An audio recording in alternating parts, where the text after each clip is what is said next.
भगवान महादेव की मंगलमय गाथा श्रवण करने हेतु पधारे आप सभी श्रोताओं को व्यासपीठ से प्यार भरा जय सिया राम, जय श्री कृष्ण, राधे राधे, हरि ओम, जय योगेश्वर, श्री स्वामी समर्थ, जय हरि, जय हरि, दंडवत, जय बालाजी। पूर्व के 2 दिनों में शिव पुराण के माध्यम से हमने कई प्रसंग सुने। भगवान भोलेनाथ की कथा इतनी पावन है, इतनी पावन है कि श्रवण करने मात्र से कल्मशों को अर्थात पाप ताप को भस्म कर देती है। जैसे भगवान शंभु, भगवान महादेव की दृष्टि जो है, जिनका तीसरा नेत्र खुलते ही कामदेव भस्म हो जाता है, उसी प्रकार उनकी यह कथा जो भी व्यक्ति सुनता है उसके हृदय के ताप पाप कल्मश दोष जितने भी है वो सब समाप्त हो जाते हैं। इसी यह मंगलमय गाथा और हम लोग भाग्यशाली हैं कि भगवान महादेव की यह कथा हमें सुनने को मिल रही है। बहुत सारी कथाएं हम सुनेंगे, परंतु शिव महापुराण में कल जहां हमने विश्राम किया था कि नारद जी महाराज ने अहंकार के वशीभूत होकर के यह दर्शाना चाहा कि मैंने काम को जीत लिया है, क्रोध को जीत लिया है, लोभ को जीत लिया है, पर अहंकार को नहीं जीत पाए। यह अहंकार ना बहुत सूक्ष्म होता है, दिखता नहीं और होता है। व्यक्ति को नहीं दिखता, जिसे अहंकार होता है उसे लगता नहीं है कि मैं अहंकारी हो गया हूं, पर होता है।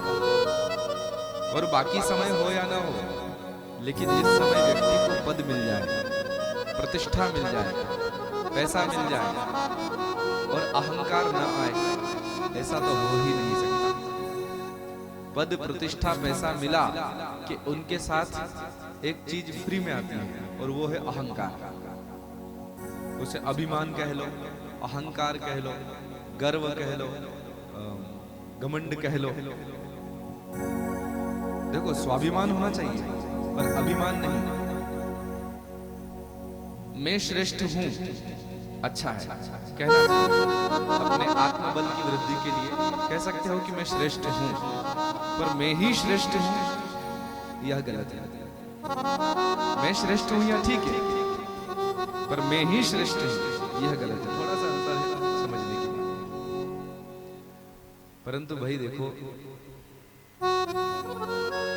हम कितना भी पुण्य कर लें, कितना भी भगवत भजन कर लें, परंतु उस भजन पूजन कथा श्रवण के बाद यदि अभिमान आ गया, आपने कहीं दान दिया और दान देने के बाद अभिमान आ गया कि मैंने दिया, माता पिता की सेवा कर रहे हो और उसके बाद कभी अभिमान आ गया कि मैं सेवा करता हूं, मैं सेवक हूं माता पिता का, ये अभिमान अगर आ गया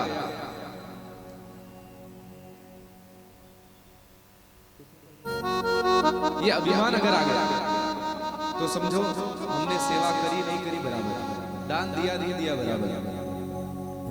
एक जगह लिखा हमने पढ़ा था, क्या मिल गयो रवि देख मोह गयो गुरु ज्ञान, किया कराया ससुर जब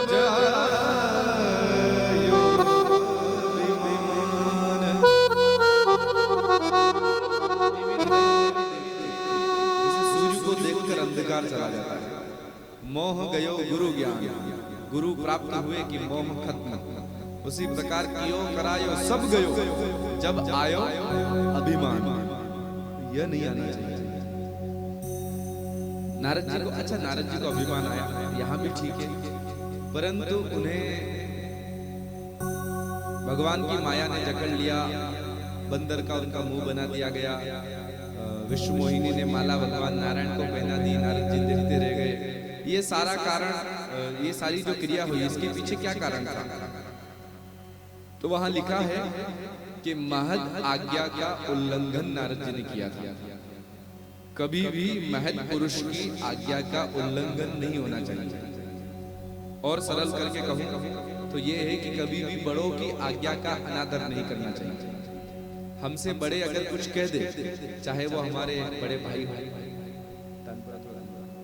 पिता हो, दादा हो, हमारे गुरु हो, हमारे जो भी वडील हैं, अगर उन्होंने कोई आज्ञा दे दी तो उस आज्ञा को शीश झुका करके, आंख बंद करके और तुरंत स्वीकार कर लेना चाहिए। उसमें कोई ना नुकरा नहीं करना चाहिए कि पिताजी आप कह रहे हो, क्या पता ये करने से फायदा होगा कि नहीं। बोलते रहते पिताजी तो क्या करना। हमारे तुलसी बाबा कहते हैं, मात पिता गुरु प्रभु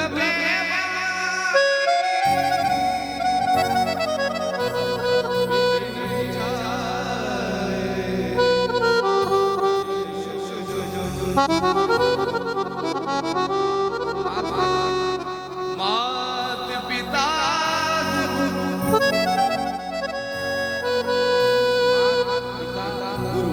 और चौथी प्रभु के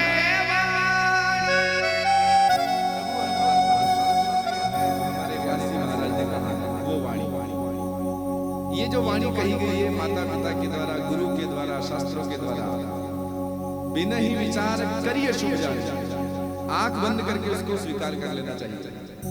नारद जी महाराज ने एक आज्ञा का उल्लंघन किया था। कौन सी? शिव जी की आज्ञा का। शिव जी ने कहा था, बार बार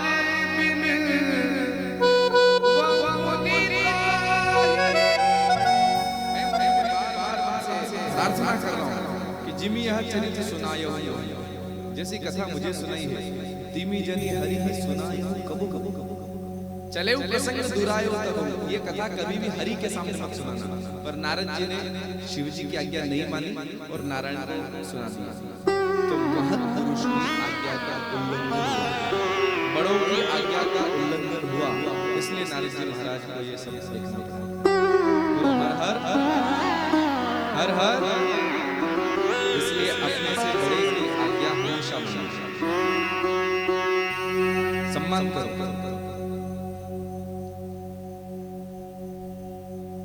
ज्यादा नहीं तो कम से कम सम्मान के रूप में रोज अपने से बड़ों को प्रणाम ही कर लिया करो।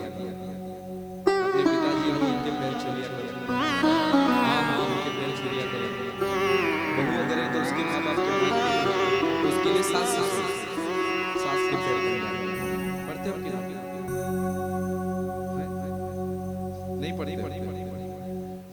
पढ़ना चाहिए। कोई बेटा अगर बैठा है तो अपने पिता के पैर उसे पढ़ना ही चाहिए। और अगर कोई बहू बैठी है तो उसको अपने सास के पैर पढ़ना चाहिए। राजस्थानी भाषा में रोज सुबह उठो और अपनी सासू को ऐसे धोख दिया करो। क्या करना है? रोज सुबह उठना है और सासू जी को धोख देना है। ठीक है ना? दोगे कि नहीं? क्या करना है? रोज सुबह उठना है और सासू जी को सब तो और सासू जी को धोख देना है। गुरु जी बोल रहे हैं कि रोज सुबह उठना है और सासू जी को ठोक देना है।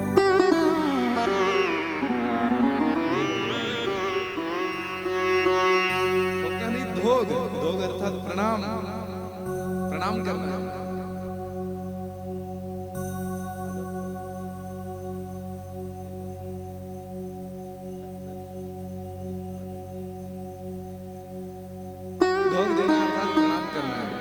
सासू जितनी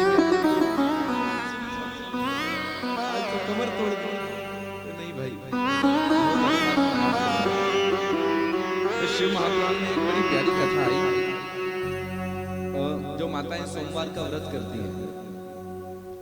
करती तो हैं, पर उसकी फलश्रुति क्या है?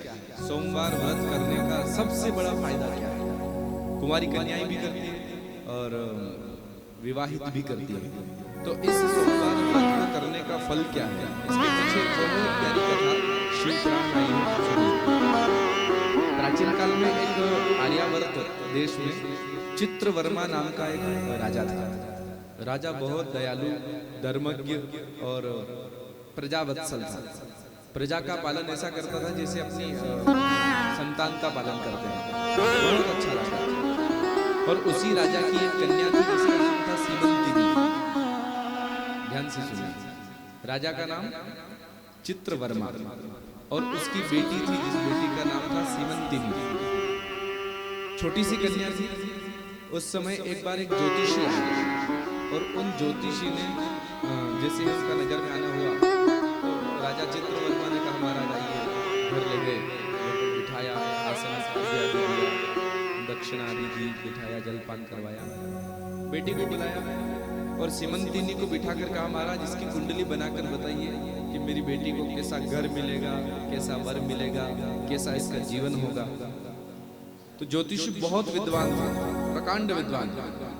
उन्होंने उस सीमंतिनी की हस्तरेखा देखी और उसके बाद कुंडली बनी और कुंडली उसके जन्म तारीख के अनुसार जब बनाई गई तो उन ज्योतिषी ने स्पष्ट कह दिया, राजन बुरा न मानो, सच्चा ज्योतिषी कुछ छुपाता नहीं है, जो होता है तो स्पष्ट कह देता है।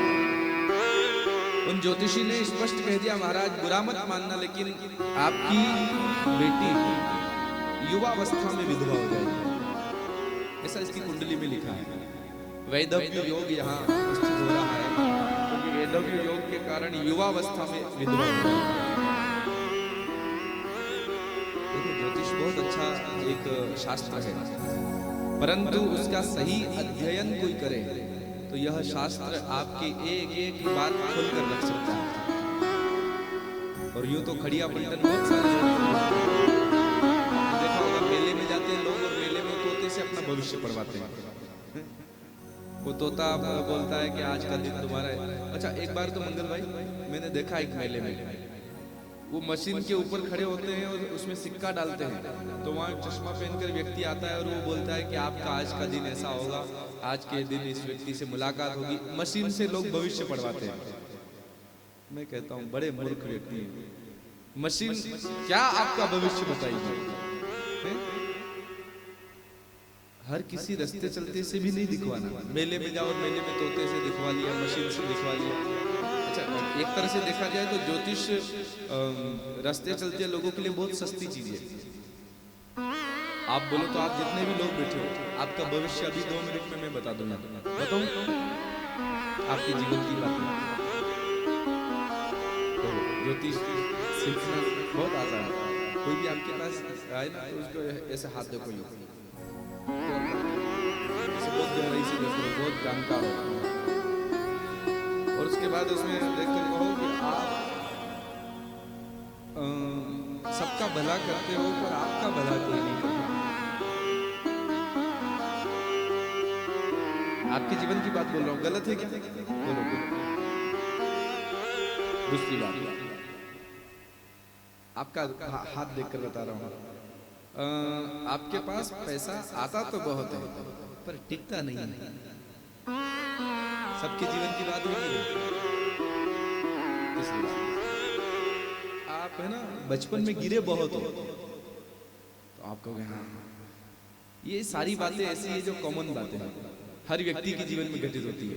किसी को भी कहो कि आप सबका भला करते हो, आपका कोई भला नहीं करता, तो वो कहो हाँ बिल्कुल सही कहा आपने। तो ये सबके जीवन की बात है।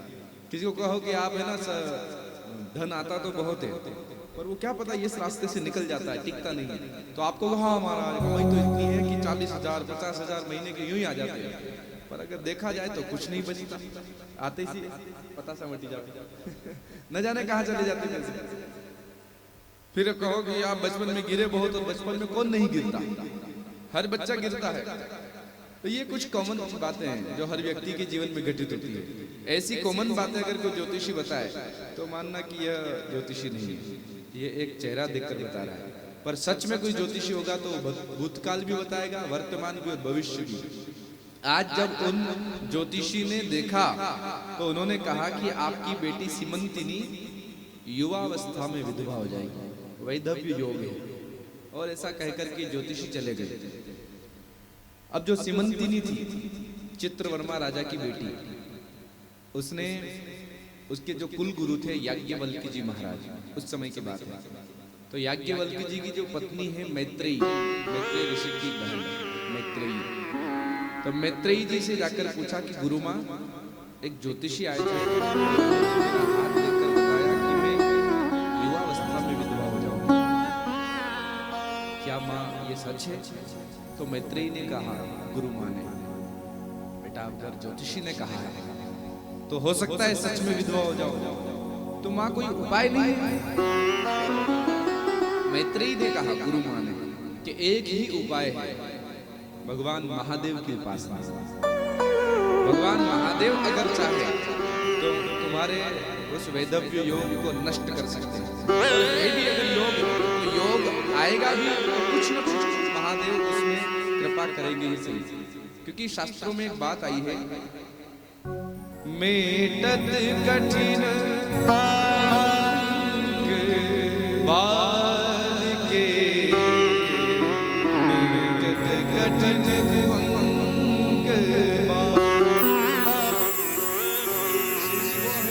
जो मेटत कठिन अंक बाल के कुअंक छप जाते हैं, दुर्भाग्य जो छप जाता है, उस दुर्भाग्य को सद्भाग्य में बदलने की यदि किसी में ताकत है तो हमारे शंकर जी। मैत्रेयी गुरु माँ ने कहा शिव जी की उपासना, कैसे उपासना करो? तो कहा कि सोमवार का व्रत करना प्रारंभ करो। मैत्रेयी के कहने से, गुरु माँ के कहने से सीमंतिनी ने सोमवार की उपासना प्रारंभ की। एक सोमवार को व्रत करती और जाकर शिव मंदिर में शिव पूजन करती है। धीरे धीरे समय सीमंतिनी का विवाह हो गया, और विवाह हुआ तो उसके पति का नाम था चित्रांगद। चित्रांगद के साथ विवाह हुआ, 1-2 वर्ष हुए होंगे कि 1-2 वर्ष के बाद एक दिन की घटना, उसका पति चित्रांगद यमुना जी में जल क्रीड़ा कर रहा था। उसी समय कुछ तूफान आया और तूफान में जल क्रीड़ा करता हुआ वह चित्रांगद डूब गया, डूबकर मर गया। जब लोगों ने आकर सीमंतिनी को खबर करी तो सीमंतिनी, उसे तो याद था कि मेरा पति मरेगा ही सही, वैधव्य योग है मेरे, पर उसने उस दिन सोमवार का दिन था, उसने अपने सोमवार का व्रत जारी रखा। शिव पूजन कर रही थी, पार्थिवेश्वर पूजन कर रही थी, पार्थिवेश्वर पूजन जारी रखा। लोगों ने आकर कहा कि तुम्हारा पति डूब गया है, मर गया है। उसने पूजन करना नहीं छोड़ा और पूजन करती रही और इसी प्रकार प्रत्येक सोमवार को वह पूजन करती थी। पति डूब गया, मर गया, लेकिन शिव पुराण में यह कथा लिखी है और गीतामृत गोरखपुर से एक अंक प्रकाशित होता है, कल्याण अंक, उसमें भी यह घटना का वर्णन दिया गया है कि 3 वर्ष हो गए पति को गुजरे हुए, पर सीमंतिनी ने पूजन करना, सोमवार का व्रत करना नहीं छोड़ा। कितने वर्ष तक? पति की मृत्यु के बाद भी 3 वर्ष तक, कि मेरी गुरु माँ मैत्रेयी ने कहा है कि नहीं, इस व्रत के प्रभाव से ही, शिव की कृपा से ही तुम्हें तुम्हारा पति प्राप्त हो सकता है, और कुछ नहीं। पूजन करती रही 3 साल तक पूजन उसने किया। 3 साल के बाद उस जो व्यक्ति चित्रांगद, उसका पति मरा था, जब वह पाताल लोक में गया तो एक दिन पाताल लोक में तक्षक, जो पाताल लोक के स्वामी हैं, उन तक्षक की नजर उस पर पड़ी। उस पर जब पड़ी तो उसके चेहरे से एक तेज निकल रहा था, क्योंकि हम जब मरते हैं तो हमें अलग अलग लोग मिलते हैं, किसी को स्वर्ग लोक मिलता है, किसी को पाताल लोक मिलता है, किसी को वैकुंठ लोक मिलता है, किसी को साकेत लोक मिलता है, किसी को गोलोक मिलता है, किसी को नरक लोक मिलता है। अलग अलग लोकों में हमारी आगे की यात्रा होती है। तो इसकी पाताल लोक की यात्रा हुई, जल में डूबकर मरा था। तक्षक ने पहचान लिया कि ये इतना तेजस्वी कौन है। आंख बंद करके देखा तो पता चला, अरे ये तो सीमंतिनी का पति है। ये सीमंतिनी तो वही है जो शिव पूजन करती है। तक्षक तुरंत घबराए कि अरे इतना समय कैसे हो गया इसको यहाँ रहते रहते, अगर शिव जी को पता चल गया तो हमें छोड़ेंगे नहीं। तुरंत तक्षक नाग ने उसके पति चित्रांगद को, शिवंतिनी के पति चित्रांगद को वहां से 12,000 हाथियों का बल प्रदान किया और जीवन दान देकर के वापस उसके नगर में जीवित छोड़ दिया। बोलो गौरी शंकर भगवान की जय। मैत्रेयी गुरु माँ के पास गई और जाकर प्रणाम किया, माँ धन्यवाद, आपने जो व्रत बताया मैंने उस व्रत में निष्ठा रखी, पूर्ण विश्वास रखा और आज देखो मेरा पति मौत के मुंह में क्या मर करके भी 3 वर्ष के बाद वापस जीवित आ गया इस सोमवार के व्रत में। बोलो हर हर हर हर। मैं तो कहता हूँ जो कुमारी कन्याएं हैं जिनका विवाह नहीं हुआ है, ठाकुर जी ना करें उनके कुंडली में वैधव्य योग हो, परंतु फिर भी अच्छे पति की प्राप्ति के लिए उन्हें सोमवार का व्रत करना ही चाहिए।